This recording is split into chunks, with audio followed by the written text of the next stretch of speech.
They were fortunate enough to be with the team during the last 2 games, which was great to see.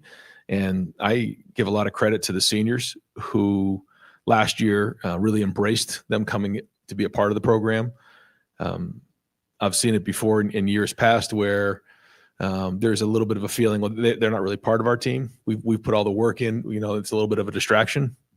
Our older guys felt like it was good to allow them to see what the brotherhood's all about, to pass down what it means to be a Buckeye and our culture, introduce them to that. And so I thought that was great, but the leaders of this group decided that, they want to take some of the stuff down, some of the national championship things down in the facility, because they realized we didn't win a national championship.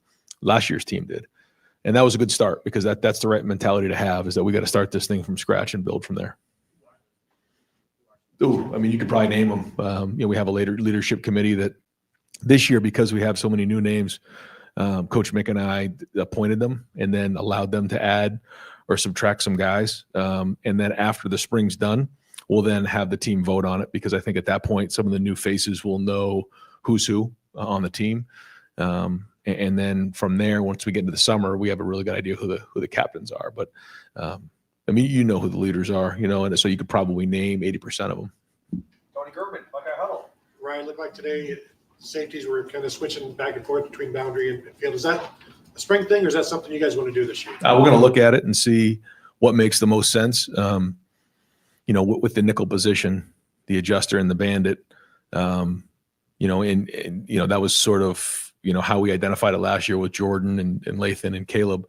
Well, now it's going to be a little bit different. So, we want to put those guys in position to be as successful as we possibly can. As you noticed later in the season, Caleb found himself playing a little bit more down where the nickel used to be, and Jordan was playing a little bit, more safety position. So it was good to have some ability to change, the job descriptions and have versatility. And so we'll do the same, but this year, a little bit different bodies in there. So, we want to have the flexibility to adjust. And then just like on offense, it's the same thing on defense.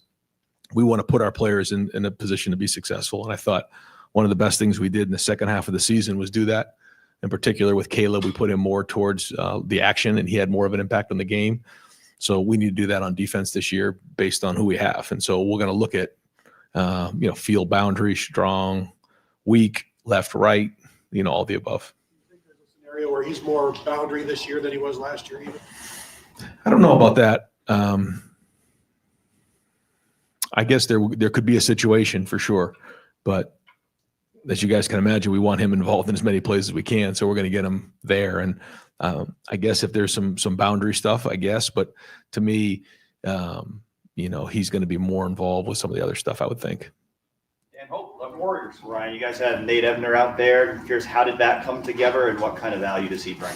Well, he brings credibility, first off. This is a guy who was really self-made, as you know, and turned out to have a great career in the NFL and was a big part of special teams. So, he can have an impact on the safety room. He can have an impact on special teams, and somebody that's now trying to make the transition from being a player to coach. So great to have him around. You have as many, former Buckeyes, guys who played in the NFL as you do here. Just what kind of benefit does that give to this team? I think it just, again, builds, culture. It guys understand what it means. There's experience, especially guys who have walked in those shoes before, who have, gone through the process of playing at Ohio State. This is unlike any other place. So, they've won games, they've lost games, they've grown. They get to tell their story of when they were in those same, shoes. And I think it makes a big difference. Take a guy like Nate or James or Hart, and also their experience of playing in the NFL and making that transition. So there's just a lot of credibility when those guys speak. But you always want to make sure you surround yourself with guys that love being Buckeyes, that love being around Ohio State. And to me, that's what's really important. Cameron T. Robinson, The Athletic. Ryan, you mentioned the freshman being here for that playoff run. Is it too early to see maybe some of the experience of the practice they got there show up now, or do you just feel like you need to see that through the spring? Like, can you see it different and then getting a little bit of time? I think we'll probably be able to tell that once we get going on Wednesday and Friday, just on how quickly they're able to get on the field, and does it look like it's the first time they've ever heard some of the calls before, or do you not notice them early on? And it's usually pretty good when you don't notice a young guy.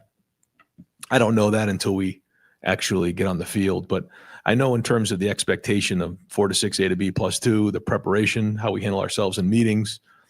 I think all of those things were really good for those guys to see.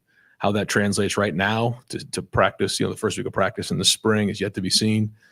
They're still young. They're still trying to figure it out. But I know for sure, once we get going in August, they're going to be much further along than most, because they did have those couple weeks, and now they're jumping into it in spring here at mid-year.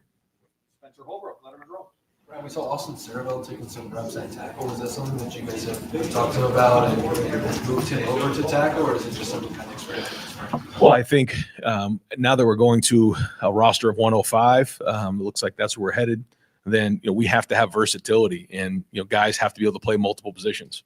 You saw that happen with Donovan. You saw it happen with Carson this year. You've seen it happen with a lot of our guys, and so we want to be able to teach guys in dual roles this year. I think it's important, and not just on the offensive line. If you're a tight end, you need to be able to play receiver. So maybe a tight end can learn protection and line up in the backfield. A receiver like Brandon Ennis can line up in the backfield and take a handoff. You think about Xavier Johnson. You think about the run we've made late in the season. Guys have had to move and play multiple positions. I think you find that sometimes in the NFL. The difference here is that we're not going to be able to sign people off of waivers. At 105, that's tough, because when you look at the NFL, people are going to say, well, they have a 56-man roster, but the truth is when they bring guys in and send guys, onto waivers, most teams are in the north of 115, 120 of guys in the building and out of the building. Well, if you only have 105 guys to work with, and some of those guys are young freshmen, then you have to have versatility in all those positions. So that's an example of a position that we're making sure guys play multiple positions. And we've seen Austin play guard.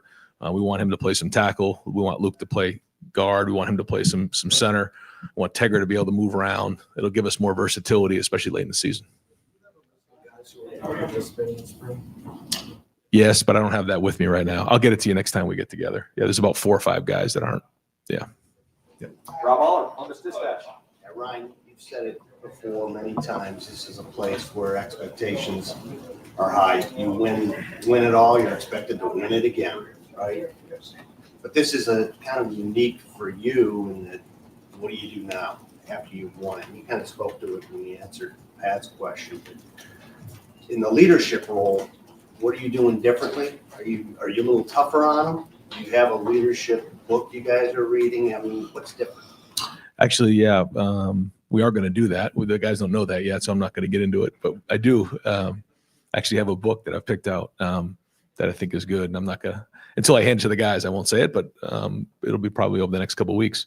It's funny you say that, because we haven't really done that before. But I think it's important, and I think it's a good project for our guys. But the guys have to step up, and I think that's one of the things that I know you've heard me talk about it a lot. But what we do in our off season and what Mick does, in the weight room, it's our backbone, because he's constantly placing guys in situations to be leaders. And in order to be a leader, it's one thing to do your job, but you have to bring people with you. And how do you bring people with you?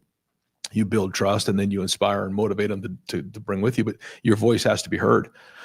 And so where do you do that? You got to get out in the field. You got to, Coach Mick's got to do it in the weight room, where you get up in front of all these men and you speak and you motivate them. And the first few times it's a little clunky, just like being a coach. You get in front of a group of people, but the more you do it, the more you have courage to get up in front of your teammates and your peers and drive them. Then that's what leadership's about. And so we know how important leadership is, and these guys have embraced that. They saw it, and I think that's whether it's the quarterbacks or on defense. There were so many great examples last year of what really good leadership is. So they know what it looks like. Now some of these guys have to step out of their comfort zone and take on that new role. And the day of the celebration here on that Sunday, we had our last team meeting, which is something we typically don't get a chance to do. And we had our champions meeting, which is something, again, in the last game, you typically don't have a chance to do. So we celebrated the champions. And then everybody who sits in here, as you guys know, the young guys are down here. I mean, the older guys are down here, younger guys are in the back. I had all the guys who are leaving next year stand up here, and everybody had to move down into a different seat. And it was a little bit of kind of like a ceremony. Like you're now going from being a junior to being a senior that we're counting on to be a leader. You're now going from being a freshman to a guy who has to step up as a sophomore and get on the field. Or now your role has physically changed in the room by moving down in the team room. And I thought that was important. And I shared with them this was the standard. This is what it's supposed to look like. These guys right here, what they went through along their career, how many of them stuck with the program and showed leadership. And when do you show leadership in defining moments when it's the hardest? So those are all the conversations we've had up to this point. And we got to go do it with this new group. We're trying not to talk about last year's group, but it is good to have that example moving forward, what it's supposed to look like. Just curious real quick, did you talk to anyone else, whether it's Urban or Jim Tressel or anything, of how to follow up a title, or you plan on doing that? Or how have you sort of thought about how to do this? Yeah, just I have a chance to speak to a lot of different coaches, which is great. And it's it's a blessing. So many different people reach out, after you win something, and you get a chance to share ideas and thoughts. And, but at the end of the day, to me, it's the process. You have to trust your process and trust your culture. And really, to me, what, that last run just solidified, I think, for everybody in the building, is just like the culture works, the system works, how we do it, our process works. Like it just gave credibility to everything we're doing. And, truth be told, when you're a first-time head coach and you haven't done it before and you become the head coach at Ohio State, you typically don't get the benefit of the doubt until you win it all, because, you haven't really done it yet. It's like anything else. And so now we have the testimony moving forward. And I think for our guys, that's the most powerful thing we can do. Austin Ward, podcast. Ryan, what makes CJ Hicks a good fit in that defensive line group? Well, I think the first thing is, his quickness off the edge. He's got a great first step. He's powerful for somebody maybe who isn't as big or strong as maybe some of the defensive ends we've had. He can really get skinny around the edge and reduce the surface area, has a good knack for rushing the passer. And so we messed around a little bit with it last year, but now we're going to it more full time. Stephen Means, Cleveland.com. No one was expecting you to come in here and name a starting quarterback today, obviously. But you typically been on the timeline for when those quarterbacks have been named. Maybe some of that is when you feel comfortable doing it versus when they actually go out there and win the job and do all the stuff you're talking about here. Does that competition have to be close? Does it have to always go in the fall camp? Or is there ever a scenario where you could get to the end of spring and realistically feel like you have your guy and you publicly name him? Yeah, I do. I think so. I can't tell you that I've felt that since I've been here.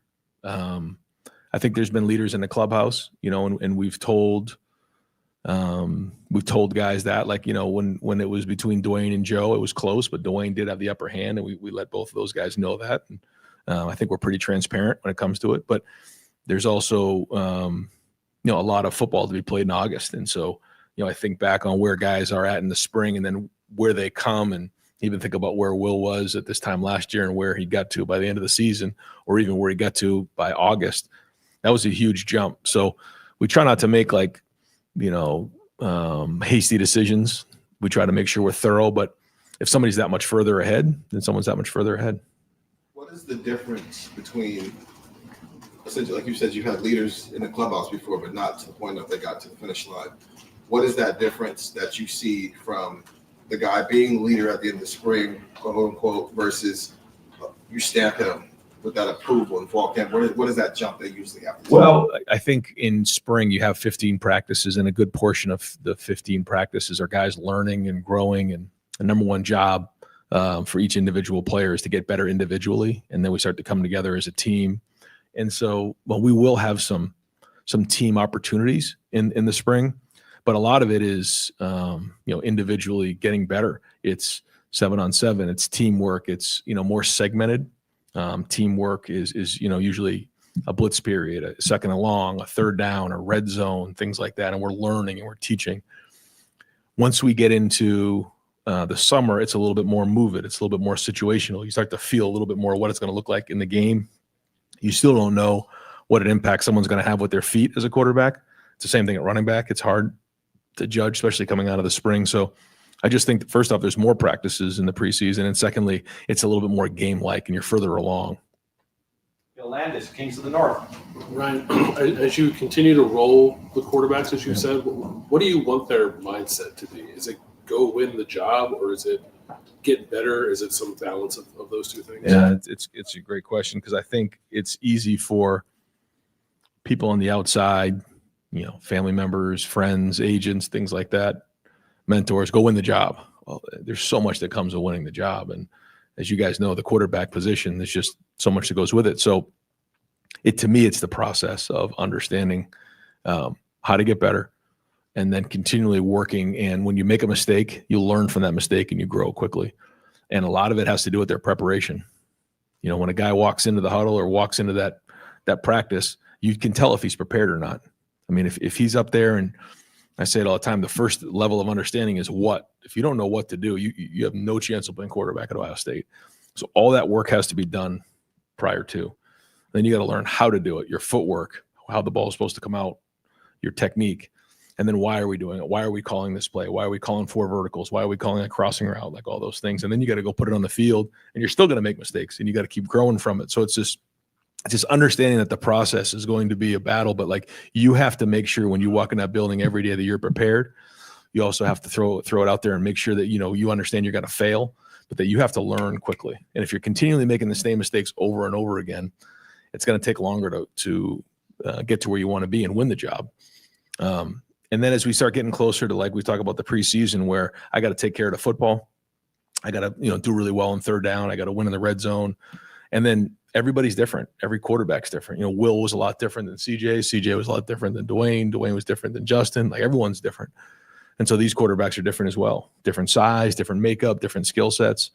So the number one job, though, for the quarterback is be the hardest working guy in the building. There shouldn't be any question. Like if someone says, who's the hardest working guy? It should be the quarterback. If it's somebody else, like that's a problem, because they should be the first one in the building and the last one to leave. And then they have to be tough. If it's 4th and 2 against Texas, like we got to find a way to get 3 yards. That's the bottom line. And those guys understand that. They know it. Mick reinforces it in the weight room daily. But those are some of the things that we talk about at quarterback.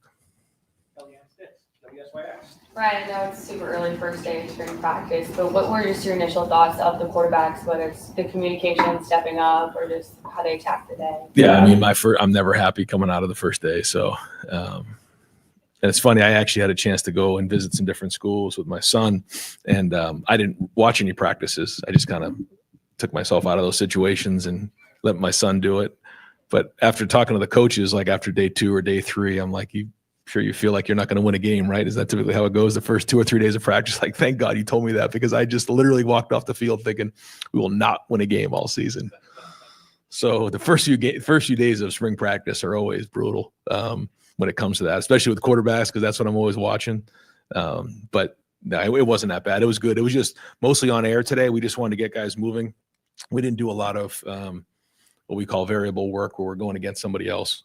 It was mostly just, kind of get moving, just teach the young guys how to go, and then we'll get going on Wednesday on decision making. But they're all talented. The ball comes out of their hand well. They're all good athletes. So a lot to be determined. Dylan Davis, Delaware Gazette. This time last year, we were all enamored with JJ and just how physically opposing he was. As you look at this freshman class now, are there guys that stick out to you and say, like, he's physically ready to play now if he can just get the offense, the defense down, those kind of things? Yeah.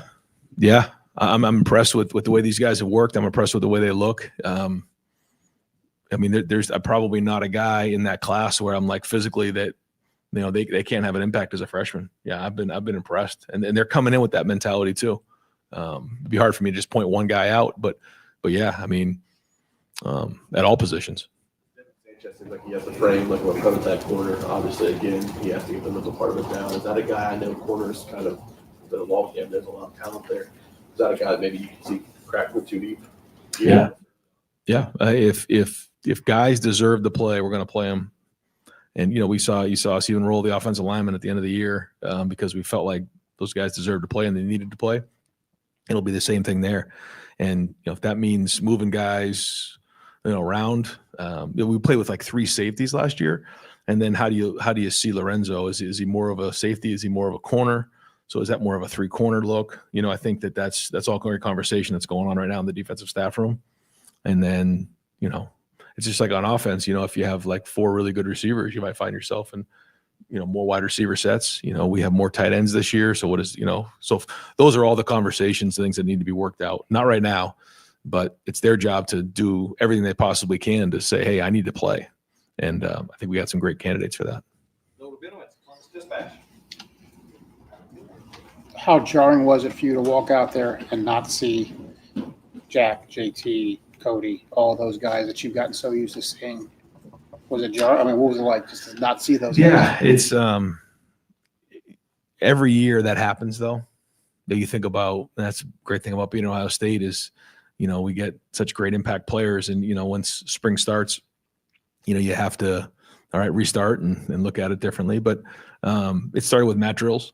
We've had 2 really good mat drills, and in those mat drills, we didn't have some of those same guys out there, but that's part of the process. And it's a great opportunity for guys to step up. And now we're on to the next year now, and doesn't mean it's going to be easy, but it's a different group of guys, and all these guys are going to have to step up in a big way. So just getting started, but it is a transition for sure.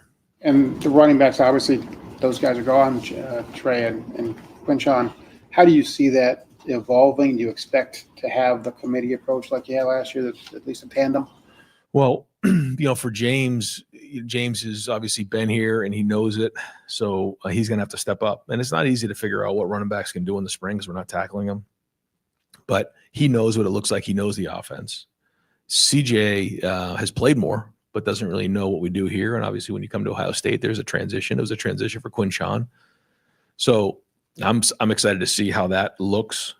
He did a nice job in the first couple of weeks as, he actually was a scout team back. He played Jeremiah Love and some of the guys we had, the guys at Texas, and did a good job with that. I thought he ran hard. But then it's going to be interesting to see these young guys, Bo Jackson, Isaiah, we'll have Turbo coming in, Sam, so we need these guys, like you said, to provide some depth and support there and step up.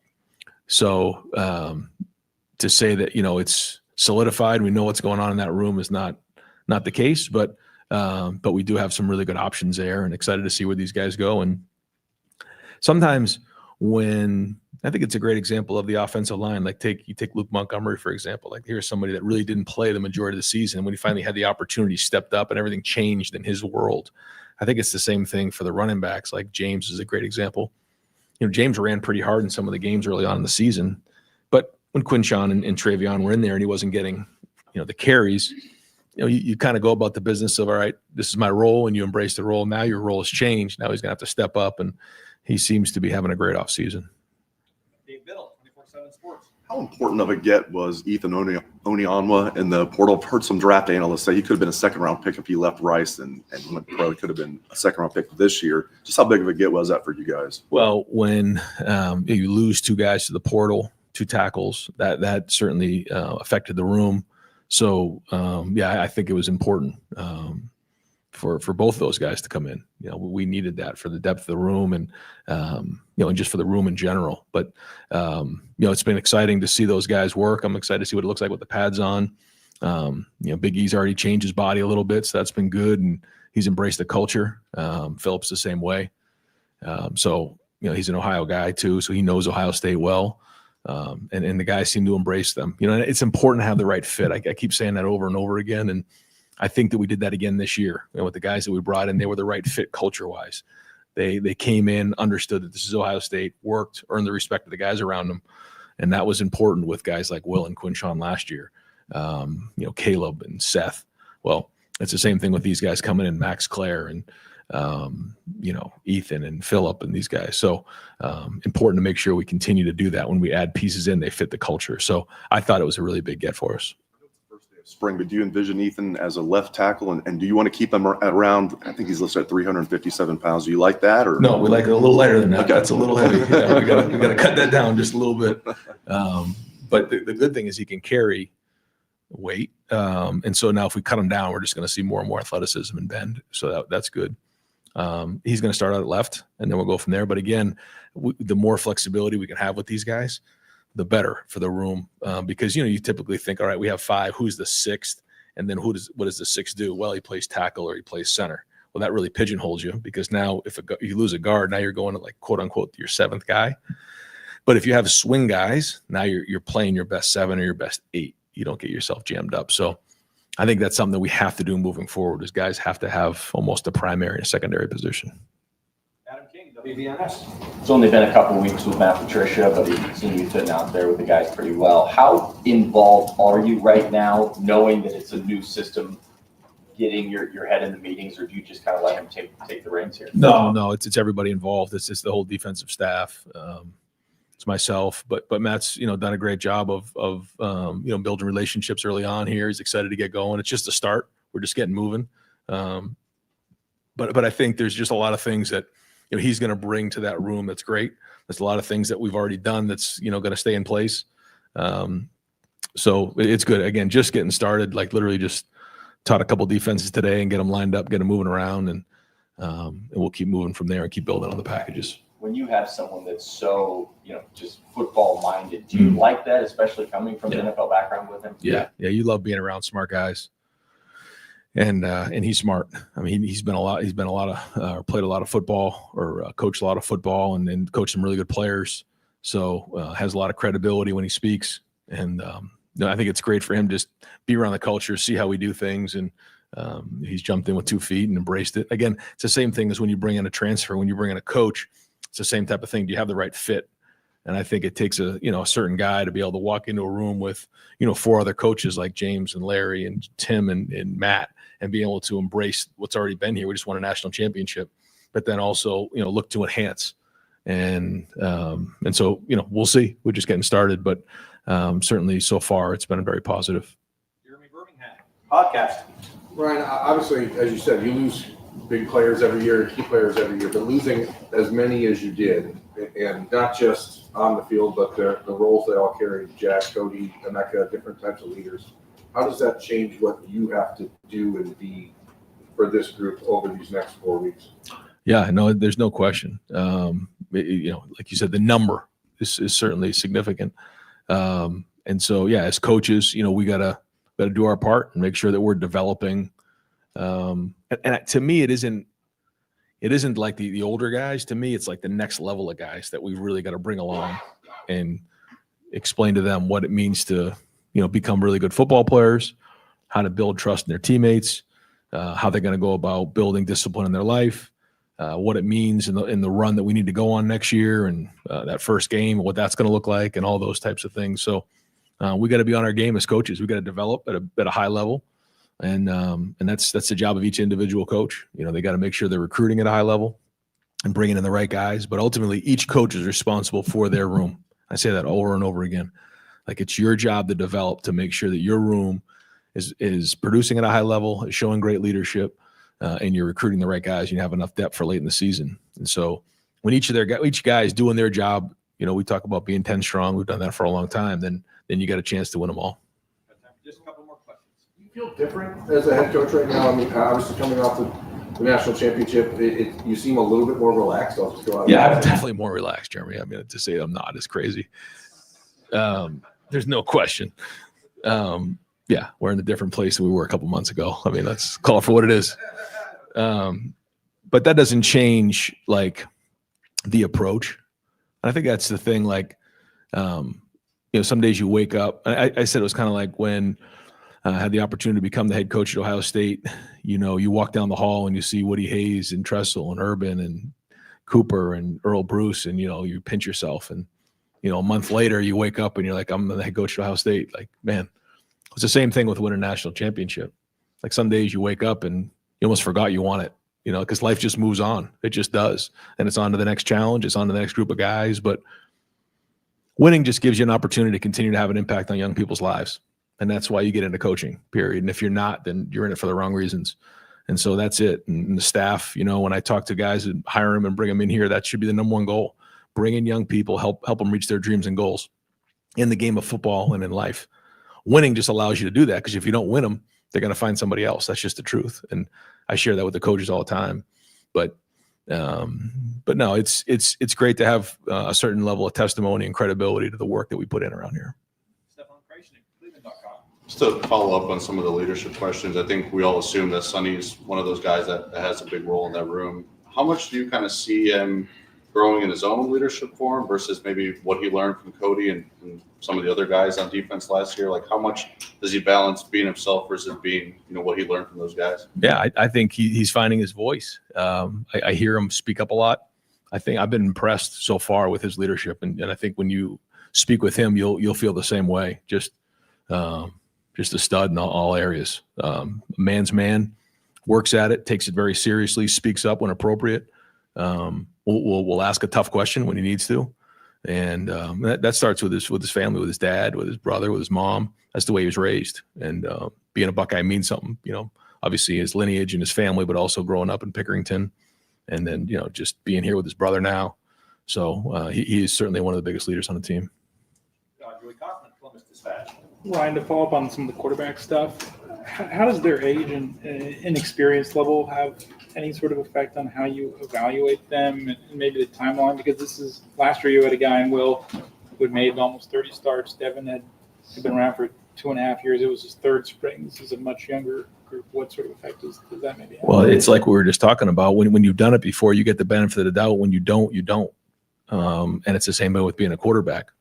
And Will got the benefit of the doubt because he had won a Big 12 championship. He had done it before. He had won big games at Kansas State. So we had tape of him doing it. We know that he had physically done it. So when there were some days you get off the fields, you still went back on that.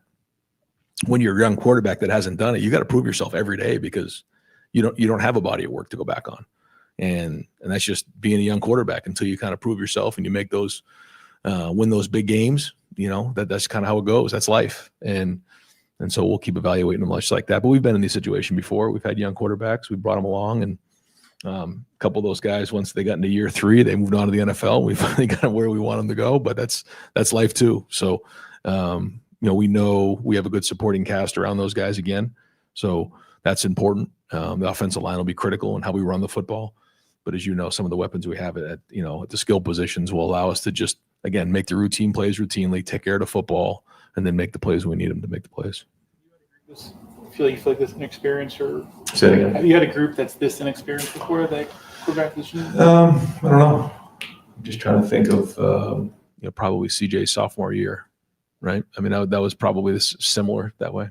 We don't think of it that way now because of how CJ played that second, but that Minnesota game, and then we lost the Oregon game, although he played well. And then he was still trying to find his way. And then Kyle played in the Akron game. So I guess it was similar maybe. That's probably the closest one I would say.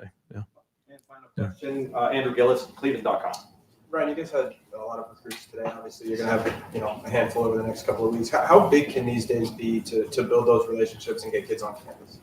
Oh, huge to see our guys work, to see the energy when you walk into the Woody.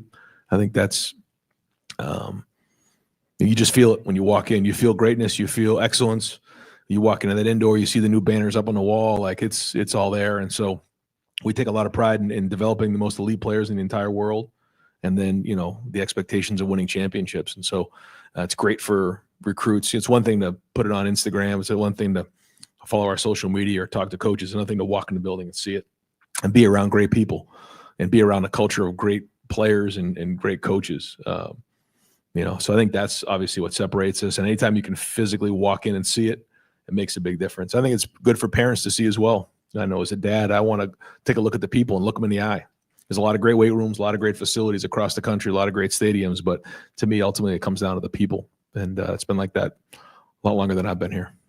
See the kids here. What things can they ask you or ask position coaches to kind of let you know that they're on the right track? Like what clicks for you when you see a recruit, and what can they tell you?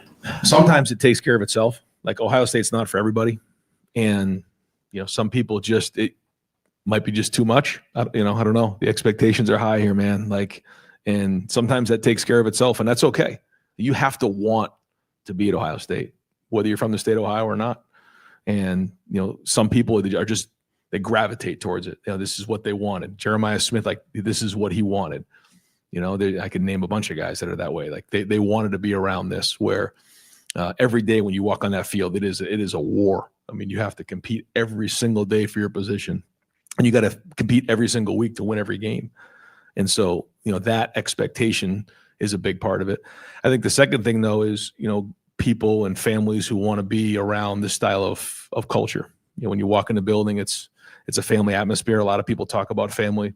That's another thing to actually live it and get around our players. And so what we try to do is open up our doors and please get around the locker room, like get around our players, go have, go have lunch with our guys and be around our players because to me, they're the ones who are, living it on a daily basis. Please get around our parents and let them tell the stories of how we've handled great situations, tough situations, how we've hung together, what their experience is like for their son.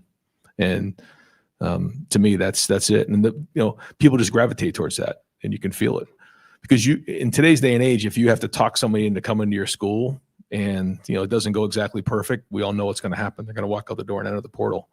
So we all know that there's other things involved nowadays, but it hasn't changed in terms of relationships. And you want people to choose Ohio State for the right reasons, to be a Buckeye for the right reasons, so that when it maybe doesn't go exactly as it was to plan, or doesn't go exactly perfect, they're willing to stick it out and hang in there and work through difficult times. Coach, thank you very much. Thanks, guys.